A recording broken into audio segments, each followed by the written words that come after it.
Cheikh Anta Diop est né le 29 décembre 1923 à Tietou, région de Diourbel, Sénégal, et est décédé le 7 février 1986 à Dakar. Il était historien, scientifique, anthropologue, linguiste, physicien et homme politique, un esprit brillant, engagé pour la dignité et l'unité de l'Afrique, ou un parcours intellectuel exceptionnel. Arrivé en France dans les années 1940, Cheikh Anta Diop étudie la physique nucléaire, la chimie, la philosophie, l'histoire, la linguistique. Très tôt, il s'attaque à un tabou, l'histoire de l'Afrique telle qu'enseignée par l'Occident. Sa grande thèse révolutionnaire, Cheikh Anta Diop affirme que l'Égypte ancienne était une civilisation noire africaine et les peuples africains ont joué un rôle central dans la naissance de la civilisation humaine.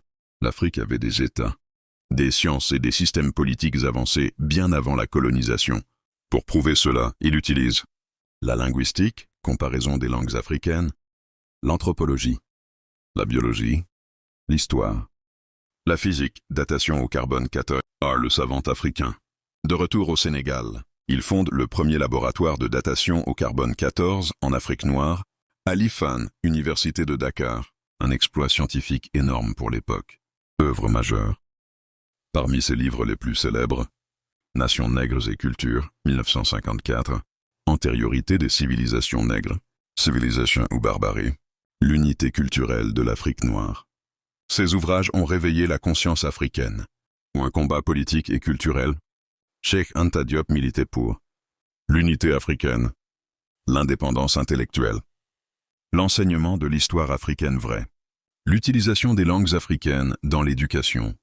Il croyait fermement que un peuple sans mémoire historique est un peuple sans avenir. Héritage. Aujourd'hui, l'université Cheikh Anta Diop de Dakar, UCAD, porte son nom. Il est étudié et respecté dans le monde entier. Il reste une référence pour la Renaissance africaine. Il n'y a qu'un seul salut, c'est la connaissance directe. Et aucune paresse ne pourra nous dispenser de cet effort. Il faudra absolument acquérir la connaissance directe. À formation égale, la vérité triomphe. Formez-vous, armez-vous de science jusqu'aux dents, c'est ce que j'ai dit à Obenga, et arrachez votre patrimoine culturel. Rendre hommage à Cheikh Anta Diop, c'est saluer l'homme qui a rendu à l'Afrique son passé pour lui permettre de mieux construire son futur. C'était un pharaon du savoir, dont la plume et le microscope étaient des armes de libération. Voici un texte d'hommage pour honorer sa mémoire et son héritage. Hommage au pharaon du savoir, cher Anta Diop.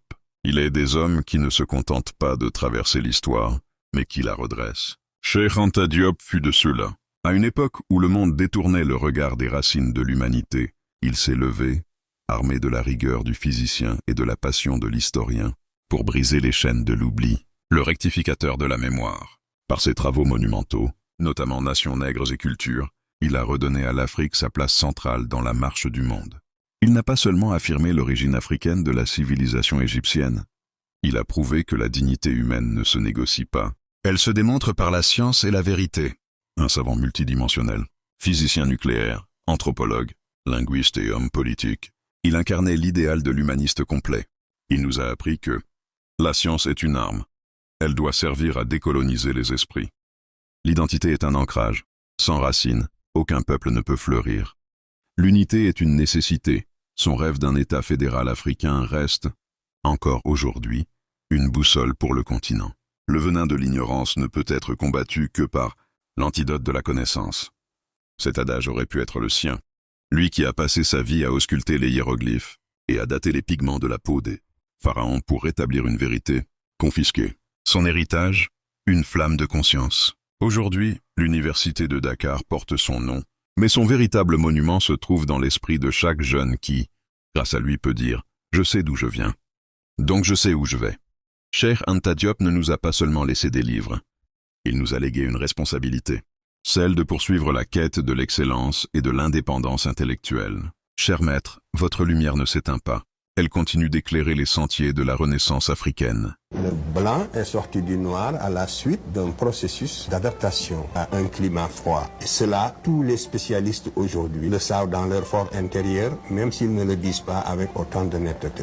The man that we know conventionally to be a white man evolved from a black man. En demandant où se situe le noir dans l'évolution de l'espèce humaine, je vous réponds qu'en toute rigueur scientifique, le premier homme de la Terre était un noir qui va se différencier pour donner naissance aux autres races. Voilà la conclusion à cette première question. La nature ne passe jamais deux fois par le même point dans son évolution. Nature doesn't create twice the same thing. The same being. The same being. Never the same being twice. Les Égyptiens sont considérés comme des noirs depuis l'origine jusqu'à la fin de leur histoire. La mathématique, la médecine, tout était déjà présent sous ce pharaon. Everything was already in place during his reign. Donc, la civilisation égyptienne dont nous parlons est née sous le règne de ces pharaons typiquement africains. Ici, vous avez Akhenaton, le premier prophète qui a dit que Dieu est un, l'inventeur du monothéisme.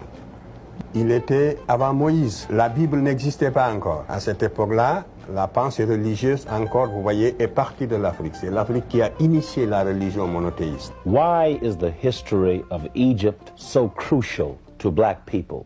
Mais parce que, comme je l'ai souvent dit, la civilisation égyptienne, d'après tout ce que je viens de vous montrer, a joué le même rôle que la civilisation vis-à-vis de l'Afrique, que la civilisation gréco-romaine vis-à-vis de l'Occident. Et donc, si nous voulons recréer un corps de sciences humaines en Afrique, il nous faut repartir de l'Égypte. C'est la seule façon, comme je le dis souvent, de réconcilier les civilisations africaines avec l'histoire.